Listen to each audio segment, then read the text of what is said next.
আসসালামু আলাইকুম। আমরা SM ওয়ার্ল্ড থেকে বার্ষিক ট্যুরে যাচ্ছি ইন্ডিয়াতে, কলকাতায়, এবং আমরা আগামী 3-4 দিনের মধ্যে আবার বাংলাদেশে ব্যাক করবো।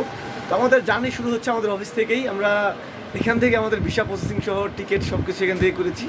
তো আমরা আমাদের বার্ষিক যে বনভোজন বার্ষিক যে ট্যুর, সেটা আজকে আমরা দিতে যাচ্ছি।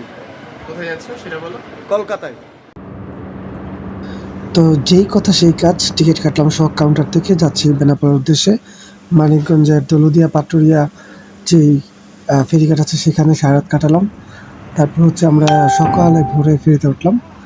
ফেরিতে ওঠার পরপরই ফজর আজান দিয়েছে। তো অনেক কষ্ট করে, জ্যাম ট্যাম ছিল অনেক। খুব সুন্দর একটি পরিবেশ পেয়েছি, দেখতে পেয়েছি একটা সুন্দর যে ফেরিতে মালামাল হচ্ছে এবং সূর্যের যে রোশনি পড়ছে নদীতে, এবং সেই সোনালি কালার রঙের। এর মধ্যে আমাদের সোহাগ গাড়িটি নষ্ট হয়ে যায় ফরিদপুর দোলমারি যাওয়ার পরেই। সে এক ভোগান্তি, পুরো রাস্তাটা আমাদের বাসে দাঁড়িয়ে যেতে হয়েছিল বেনাপোল পর্যন্ত। তো আমরা মনে হয় জীবনের যদি কোনো পাপ করে থাকি, সেদিন আমরা বেনাপোল দিয়ে ইন্ডিয়া প্রবেশ করার চেষ্টা করেছি।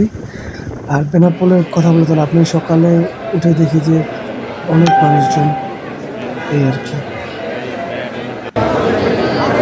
সবাই লাইনের মধ্যে আছে, দীর্ঘ সময় ধরে লাইনে আছে এবং অনেক বড় একটা লাইন। আর এই লাইনটাকে আপনারা যদি স্কিপ করতে চান, তো এটার এয়ার টিকিট নিয়ে বা এয়ার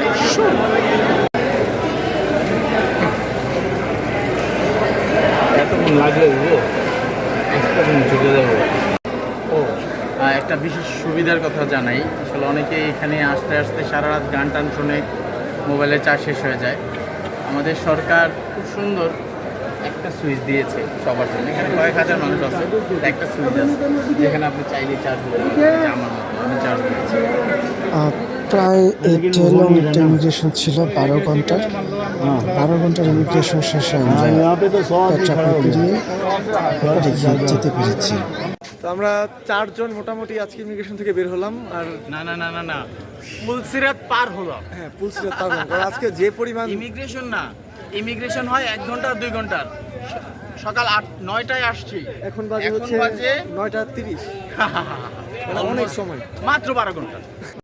আমরা এখন বনগাঁ রেল স্টেশনে আছি। আমাদের বাংলাদেশের সময় এখন 8:59, এবং যখন এখানে আসলাম তখন দেখলাম যে এখানের গড়ির টাইমটা আধা ঘন্টা অটোমেটিক্যালি পিছনে চলে গেল।